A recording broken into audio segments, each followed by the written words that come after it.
eny ary tompoko fifaliana lehibe ho aindray ny manotra ny araba ho anareo rehetra mpanaraka zao fandarana teo afaka vai ianao zao aoko fatatsika rehetra tompoko fa tian'Andriamanitra ho afahana ny olona rehetra ho afahana am'ireo fahotana sy ireo fahazaran-dratsy mamatotra azy ho afahana am'ireo herin'ny famosaviana sy ny herina ozona ho afahana am'ireo aretina mampahory ho afahana am'ireo sakatsakana rehetra mahazo azy tian'Andriamanitra ho afahana ny olona anisan'izany ianao zay manaraka an'izao fandarana izao de raina ny tompo fa olona marobe no efa natsapan'izany fahasoavana lehibe zany rehefa nandre ny toroteny nataonay tamin'ny alala zao radio zao natsapan'izany fahasoavana izany izy tamin'ny alalan'ny fandrenesany ny afatra nentinay araka ilay nambarako teo tamin'ny alala zao radio zao inoko fa mbola iasa ny tompo androany mbola nao zavatra lehibe mihoatra no zay efa nataony hatram'izay izy iasa mody sy anafaka anareo izy tantarako aminareo sady mafisiko fa tsy miova ny tompo Andriamanitra tsy miova Jesosy Kristy zanak'Andriamanitra tsy miova ny fanahy masina ary tsy miova takizany akoa ny fitiavan'Andriamanitra antsika zanak'olombelona tena tiany ary ao am-pon'Andriamanitra ianareo zay mandre ahy am'izao ori zao ny fitiavan'Andriamanitra atsika izao no antony natokan'Andriamanitra nanomeny zanan'ilay tokana Jesosy no anarana nomeny io zanan'io mba hamonjy ny fanahintsika zanak'olombelona mba merina ny olona eo an-tanan'Andriamanitra indray araka le programany tany amboalohany ny fiainana tsara indrindra mantsy ho atsika zanak'olombelona velona eto ambony tany de isika tafaverina amin'Andriamanitra ka manompo azy ny fiainana ivelany zany de fiainana misy fahafatesana sy fiainana misy fahoriana ary fiainana mampamoy fo nomeny ihany koa zanany Jesosy no anarana mba hanasitrana ny olona marary na marary noho ny aretina misy eto ambony tany na marary noho ny aretina vokatra ny famosaviana nomen'Andriamanitra atsika ihany koa Jesosy zanany mba hanafaka ny olona vesaran'ny ozona sy voakadrany devony nomeny ihany koa Jesosy zanany mba nome fiainana de le fiainana mamy mandritra fahavelomana ety ambonin'ny tany Jesosy matsy no voalaza hoe izy no tena fiainana izy no tena mpizara fiainana ary amin'ny alalany torotena tahako zao no anomezany fiainana tsara ho atsika noho izany ilaina fantatrao tsara ny am' Jesosy zanak'Andriamanitra mba inonao azy sy inonao ny programany hafanao mandray fahasoavana tahaka ny olona rehetra mila fantatrao tsara ny am' Jesosy anazava aminareo mikasika ny am' Jesosy mantsy ao am'ty hariva ity ny tanjoko mba ho fantatrareo tsara ny aminy ka ho lasa fiainana miavaka ny fiainanao am'izao fahavelomanao zao amin'ny famaranana ny fitondrako an'izao afatra izao indray de anao vavaka fanafana ho anareo ao matoky ny tompo ao fa na de eo aza ny elan'ela tany de afaka nianao asa lehibe any aminareo ny tompo Jesosy noho izany andao anao vavaka miaraka aloha isika angataka amin'ny fanahy masina mba hanampy antsika izy mba ho fatatsika tokoa ny am' Jesosy anao vavaka avy hatrany isika raha io omena voninahitra ianao Andriamanitra lay tianay zanak'olombelona mamindrafo aminay ianao mamindrafo am'ireo olona zay fa eopotrin'ny radio ianao aoka iteny aminy ianao ilaza aminy am'izay tianao ho tanterahana eo aminy ianao ny fanainao masina ane mangy azy ireo tsiraray avy ary ao anatin'izao afatra entiko izao dia efa ndray sady an'le fahasoavana lehibe no manao azy ane reo olona ireo amin'ny anaran'i Jesosy amen eny ary tompoko hitondra ny afatra ho anareo ao noho izany aoka ny mila tsofina tsara ianao ny anaraka ny fanazavana ataoko mikasika ny am' Jesosy maro amin'ny olona maro amin'ny kristiana no efa naheno ny am' Jesosy fa saingy tsy fantany mazava sy lalina nefa ny am' Jesosy fa manjavozavo fotsiny ihany zany no anto matoka ny maro amin'ny olona na dia kristianina aza izy de mora kivy sy mora mamoy fo rehefa sendra ny olana mafy indrindrindrindra moa ka tsy mety voavahany mihitsy le olana mahazo azy ny olona sasany azy mavita miala amin'ny maha-kristianina azy no le olana tsy mety voavaha mihitsy ary tsy vitan'izany fa lasa olona misalasala ny amin'ny fisiany Jesosy izy ateoriny tsy mino mihitsy izy fa azo iankinana sy anteherana Jesosy amin'ny Andriamanitra azy Fomba ity velany fotsiny ihany sisa no ataony amin'ny kristianina azy fa raha ny aminy tsy manatena ny famonjen'Andriamanitra zany mihitsy izy. Tsy olona iray na olona roa no manana fiaina tahaka zany fa olona maro. Eny na dia tamin'ny andro nahitan'ny olona maso any Jesosy azy dia mbola nanana fiaina tahaka zany ny olona sasany. Tsy mino izy fa Jesosy no lay Mesia na lay Kristy. Tsy mino izy fa Andriamanitra azo iankirana sy anteherana Jesosy. Tsy mino an'izany izy. Tena tsy manaiky an'izany ny fony sy ny sainy. Ohatra iray ity. Araka ny voalaza ao amin'ny boky Marka 4:30 manomboka hatreo. Nandeha lakana ireo mpianatra Jesosy tamin'izany fotoana izany ary niaraka tamin'ny tao anaty lakana ny tombo Jesosy. Tsy nampozy ireto mpianatra ireto azy hoe totsy tafitra mafy sy mahery ry zareo tamin'izany fotoana izany. Tena tsy nampoziny. Efa nanao izay azo natao ireto mpianatra ireto ho famahana ny olona nisy tamin'izany fotoana izany fa tsy voafehiny mihitsy ny zava-misy tamin'izany ka tsy nanantena ny velona intsony ry zareo tamin'ny farany. Tena mafy ny zavatra nidona tamin'ireto apôstôly, tamin'ireto mpianatra Jesosy. Niaraka tamin'ny tao anatin'ilay lakana nentin'izy ireo anefa Jesosy fa tsy nahoan'izy ireo fa navelany natory tao anaty lakana fotsiny ihany. Nieritreritra angamba ny reto mpianatra fa tsy misy azony Jesosy atao manoloana tafitra mahery sy mafy be satria tsy fanta mazava hoe iza marina moa Jesosy zay arahany. Nieritreritra ihany koa angamba ny reto mpianatra fa Jesosy indray aza no mety anahirana azy ireo satria tsy fantany mihitsy hoe iza marina moa ity Jesosy zay tipony sy arahany ity. Zavatra mety mitranga tao an-tsain'ny mpianatra rehetra izany. Aiza ve ka hoe ao anaty lakana miaraka aminao Jesosy lay mpahamonjy ity zao tontolo zao ity, kanefa tsy miantso vonjy aminy ianao, kanefa ianao amin'io ao anatin'ny olona sarotra vahana. Tena mampieritreritra. Maro amin'ny olona, maro amin'ny kristianina no manana fiainana tahaka izany. Kristianina izy, olon'Andriamanitra izy, fa saingy tsy fanta mazava hoe iza marina moa Jesosy.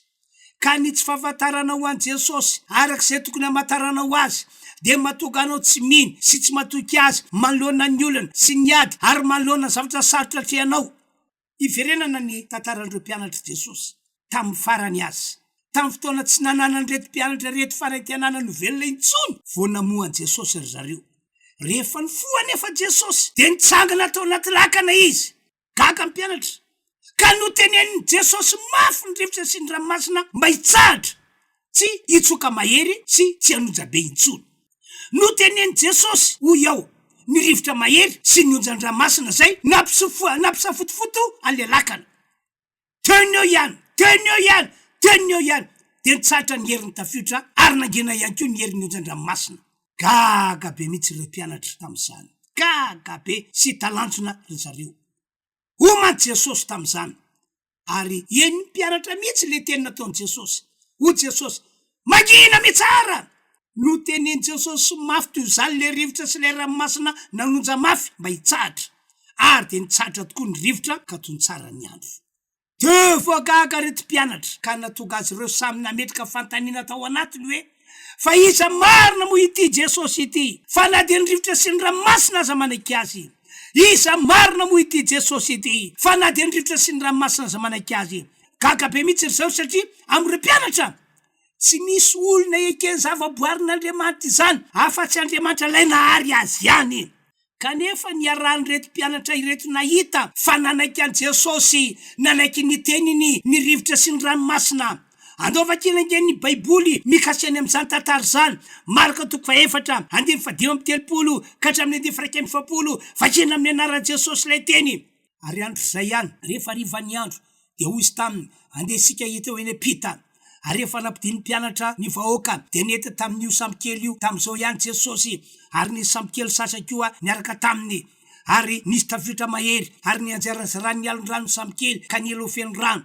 Ary Jesosy natory teo ambodiny sambokely tambony ny ondana ary namoa azy ireo ka nanao hoe mpampianatra ô, tsy mampaninanao va zao afatesana izao.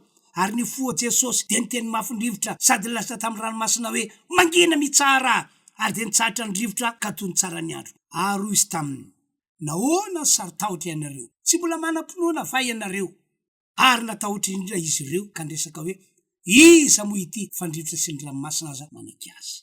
ry havana ry mpiany malala eno tsara zao fanazavana ataoko izao Jesosy Kristy izy nolay Andriamanitra tany an-danitra izy nolay nahary an'izao rehetra izao ary nahary atsika zanak'olombelona Jesosy Kristy hoy ao nolay Andriamanitra tany an-danitra izy nolay nahary an'izao rehetra izao ary nahary atsika zanak'olombelona hoy ny Baiboly ao amin'ny Kolosiana 2:20 fa tao am Jesosy no naharina zavatra rehetra mazava aminao ve zany teny zany fa tao am Jesosy no naharina zavatra rehetra any an-danitra sy ety ambony tany dia nihita sy nitsita na fiandrianana na fanjakana na fanapana na fahefana dia mbola toy izao notolon'le teny izy no naharina zavatra rehetra sady ho azy izany hoy ihany koa ny Baiboly ao amin'ny Korintiana 2:9 nefa amintsika kosa dia Andriamanitra iray ihany dia ny ray zay nefiany zavatra rehetra ary ho azy izany ary ho azy isika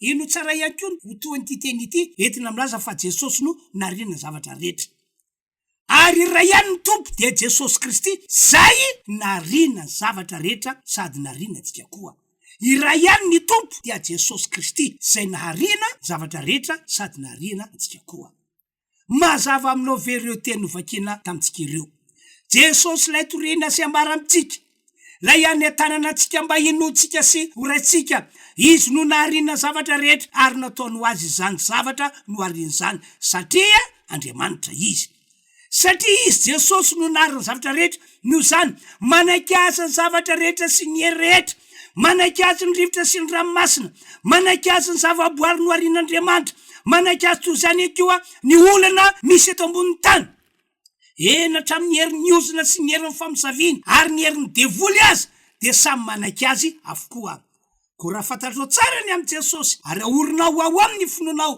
dia ho azony Andriamanitra vonjena sy ho afana amin'ireo zavatra ratsy rehetra mamatotra sy manakaijanao ianao satria zay mino azy ihany no ho vonjena iatika indray aloha zany isika ny amin'izay etapany voalohany zay anaraka iraray isika vitaniry dia toizana indray ny fampianarana rasotompoko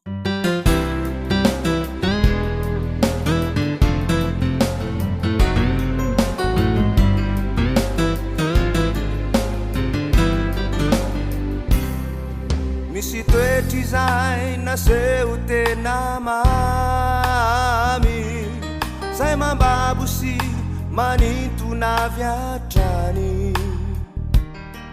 sangy toetra namboarina ihany iovaova araka izay filany misy toky sy ireo diny izay nomena zay no iraina hoe ahary todory tena nao voady tsimba no terena sangy miova teny andalana ny fity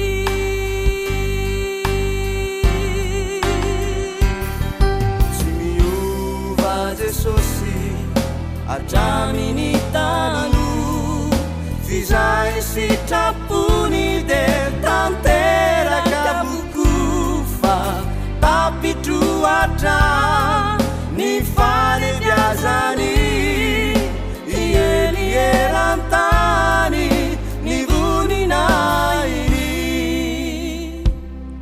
misy kioro zay miezaka ihany sy miantehitra mikery tsy utola teituru hulu marina hatani sangi mula resini fitiava mula fa tsy miova Jesosy atraminy tano fizay sitrapony de tanteraka vokofa tapitroatra ny fanebiazany ielierantany ny voninainy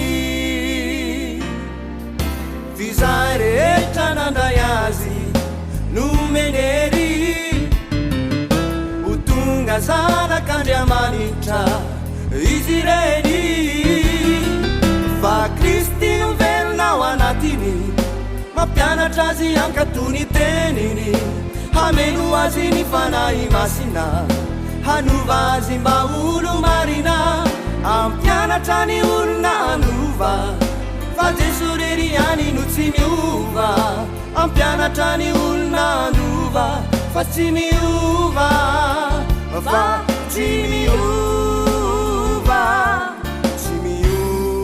Jesosy atraminy talo fizay sitrapony de tanteraka bokofa tapitroatra ny falebiazany ieny erantany ny voninainy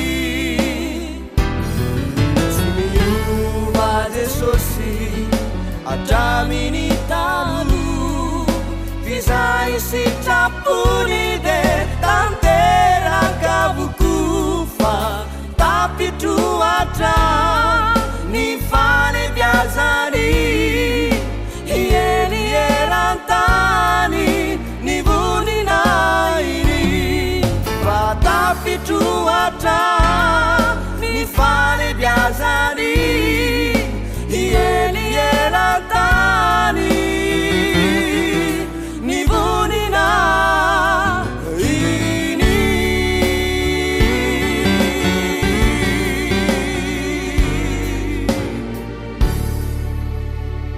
eny ary misaotra ny teknisiany isika tamin'izay raha ny alefany teo zay ry-piany malalo mila mihintsy manaiky an Jesosy Kristy ho mpamonjy ho Mesi ho Kristianao ary mila manana azy monina sy mitoetra ao anatinao ianao asa mionona fotsiny anao hoe efa mpivavaka be hatsy sy roa ao tsy mitondra anao makaizy izany tompoko zany nge no ato matoka ny maro amin'ny olona milaza azy ho kristianina resy foana malona ny olona sy ny ady atriany mbola mafisiko aminao atrany ilay nambarako tery aloha izy Jesosy no nahary an'izao rehetra zao satria Andriamanitra izy mbola izy Jesosy ihany koa no nahary antsika zanak'olombelona satria Andriamanitra izy Andriamanitra Jesosy Andriamanitra pahary izy fa saingy no fitiavany antsika zanak'olombelona dia nanery tena izy ka nanaiky tonga olona ary nidina tety ambony tany tamin'ny alalan'ny vehivavy iray atao hoe Maria tonga tety ambony tany izy ho amin'ny tanjony manokana anisan'ny tanjon'Andriamanitra raha nidina tety ambony tany izy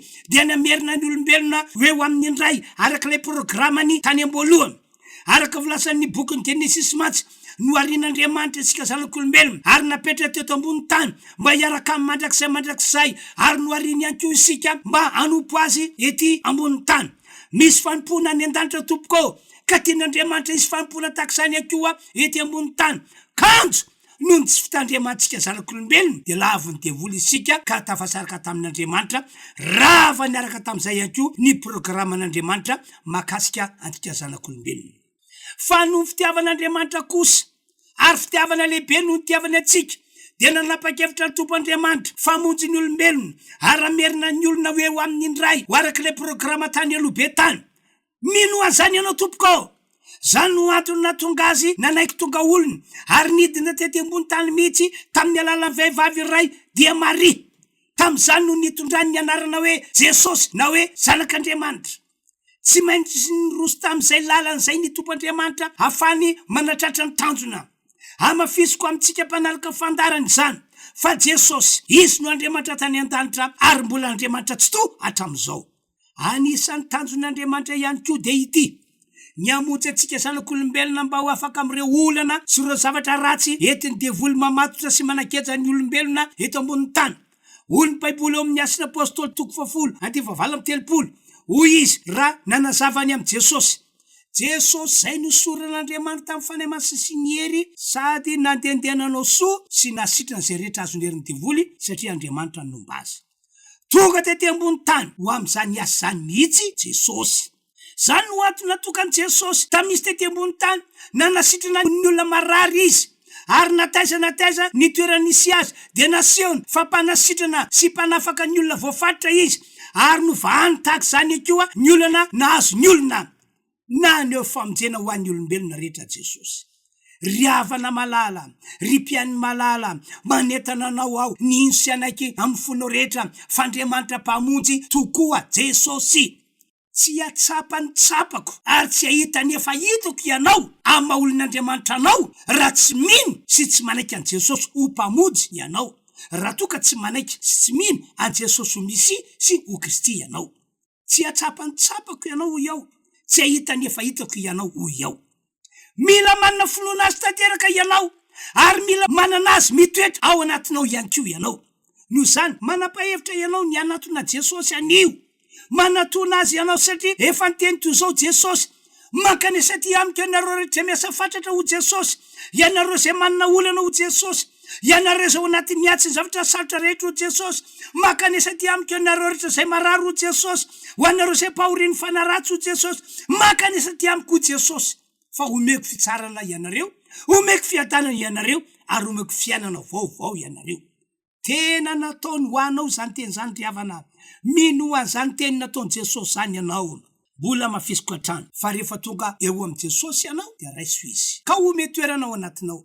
Mila masy toerana ao anatika olombelona man Jesosy ahafahan'Andriamanitra miasa mamonjy atsika.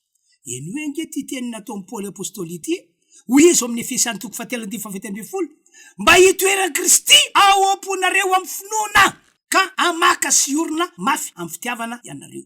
Zany hoe mila mitoetra ao anatsika Kristy. Manaraka izany, mafisiko hatrany, hoy ny Baiboly, Jesosy no Andriamanitra tsy totany an-danitra.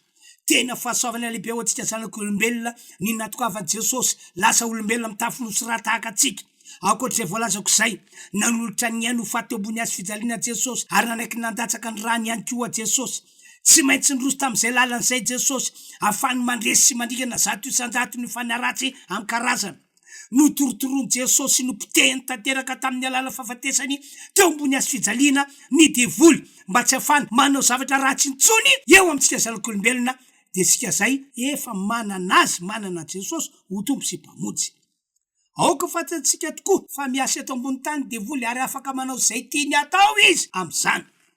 Zay sendrazy dia ataony mahamaisy sy ataony mangity fiainana mihitsy, fa saingy ny olona manana Jesosy ary nanorina finoana am Jesosy tsy mba tahaka izany, tsy manana fahefana amin'ny devoly. Sika zay manana Jesosy indray azy no manana fahefana ny andresy ny devoly hatrany hatrany. Hoy ny Baiboly eo amin'ny Hebreo 2:7, vakeny amin'ny anaran'i Jesosy. Koa satria manana no famandrany zaza, dia manana ray zany koa Jesosy mba handriganany amin'ny fahafatesana le manana ny heran'ny fahafatesana teny devoly. Efa voaringan'i Jesosy sy efa noreseny tamin'ny alala fahafatesany teo ambony hazo fijaliana ny devoly sy ny ekipany rehetra. Ry mpiany malala, raha mino a Jesosy ho Andriamanitra tany an-danitra tokoa ianao, raha mino ihany koa ianao fa ny fitiavan'Andriamanitra anao manokana no antony natonga azy nanaiky tonga olona ary nanaiky nanolotra ny ainy ho faty eo ambony hazo fijaliana, dia zao ho lasa mpandresy tahaka an Jesosy ianao. Koa raha anafika anao ny devoly tahaka izay efa nataony hatramin'izay, dia andamoka sy ho foatiakarana ny hevitra ratsy ameleziny anao ary ho resina mora foana ihany koa ny devoly zay efa valitsika hatramin'izay. Lasa marina eo aminao ireo teny nataony Jesosy fa ianao dia olona manana fahefana manitsaka sy manorotoro ary mandresy devoly. Manana fiarovana amin'ny spesialy ake ny olona zay niverana tamin'Andriamanitra ary ny olona manana Jesosy, manana fiarovana spesialy izy. Noho izany aza matahotra tahaka ny teolohantsony ianao, aza matahotra tahaka ny teolohantsony ianareo zay manana olana sy marary ankehitriny, velomin'ny finoanao sy fanantenanao. Ry mpiany malala, afaka niova tantaram-piainanao no Jesosy. Aza matahotra intsony ianao raha toka efa resy lahatra fonao fa Jesosy tokoa no Andriamanitra mpamonjy izao tontolo izao. Indrindrindrindra moa ka hoe efa noraisinao ao anatinao Jesosy. Natao voavonjy ny fanahinao tompoko, natao sirina amin'ny aretina mazanao ianao tompoko, natao afaka amin'ireo herin'ny devoly sy ny famosaviana ianao tompoko, natao afaka amin'ireo olana nahazo anao hatramin'izay ianao tompoko, natao andresy manoloanan'ireo ady sy ireo zavatra sarotra atrehanao ianao tompoko, natao afaka amin'ny herin'ny ozina sy ny herin'ny fanaratsy ihany koa ianao tompoko, nataon'Andriamanitra ho raisina tanana ihany koa ny mombanao rehetra raha resy lahatra ny amin'ny Jesosy ianao, ary natao ho tahina tokoa ianao. Dia zao, mba hitombony finoanao an Jesosy, mba hitombony finoanao an Jesosy, tsara matsy raha mitombo finoanao. Noho izany, tongavy ianao mamonjy fotoam-pivavahana mba ny herin'Andriamanitra zay ataonay. Mila mitombo ny finoantsika rehetra tompoko. Araka volazan'ny Baiboly, miasa ao anaty fotoam-pivavahana tao mba ny herin'Andriamanitra, ny tompo Andriamanitra, ka mampitombo ny finoany olona zay mino azy izy. Zany voalaza amin'ny Romana 10:7. Ankoatr'izany, ao anatin'ny fotoam-pivavahana omban'ny herin'Andriamanitra dia misy vavaka fanasitranana sy vavaka fanafana natao anao ihany koa ao. Olona maro no efa natsapa sy efa nandray fahasoavana lehibe rehefa namonjy ny fotoana nataonay izy. Inoko fa tonga ihany koa ny fotoana natokan'Andriamanitra amonjena anao. Tonga afa tompoko. Aza manaiky sakitsakana ny devoly ny finoa sy ny sainao. Manaova défi hoe tsy maintsy tonga ao fiangonana refi androndra kely ao. Mitrindy misy hainy ny alady amin'ny 9 amin'ny 7 amin'ny 10 amin'ny 12 ary amin'ny 2. Ny toerana anasaina ianareo dia amin'ny fiangonana refi androndra kely. Zay zany ny afatra nentina ho antsika tamin'ity hariva ity. Anao vavako anareo ao amin'izao famaranana izao. Anao vavako anareo zay marary ihany koa ao. Tahaka izay efa natao Jesosy teo aloha no ataony ho anao ho anareo ihany koa amin'izao ora izao. Iasa Jesosy satria tsy miova izy. Anaraka iraray aloha sika. Aorianan'izany iry zany dia ataoko vavaka. Sary ianareo raha miomana mandoalika. Na miomana mametraka ny tananareo amin'ny fonareo. Na mametraka ny tananareo any fatra misy marary anareo. Ary manana finoana vetrana fa ho tongany aminareo any herin'Andriamanitra zay mamonjy amin'ny alalan'izao vavaka ataoko izao. Tain'Andriamanitra tompoko dao anaraka ira isika.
Eny ary tompoko fa dia hivavaka vetrantsika rehetra.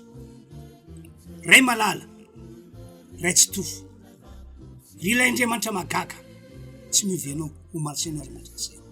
Misaotra ny fitiavana lehibe zay efa nitiavanao any zanak'olombelona. Ko amin'ity androandroany ity dia mino aho fa namangy andreo olona zay tompotsy ny radio ianao. Mikasy azy eo fanenao masina. Ary amin'ny anaran'i Jesosy vonjena ny fanandreo olona ireo. Esorina aminy ny herin'ny devoly zay nitondra olana, nitondra fahasiaranana. Esorina aminy ny herin'ny devoly, esorina amin'ny anaran'i Jesosy zany. Dia ireo devoly mitondra retina, ireo devoly nampahory.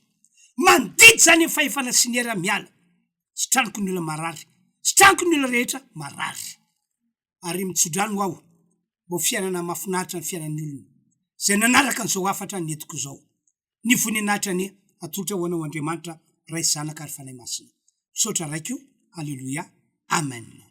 Zay zany tompoko ny afatra netiko anareo androany mametraka ny mandra-piona manao veloma amin'ny manaraka indray tompoko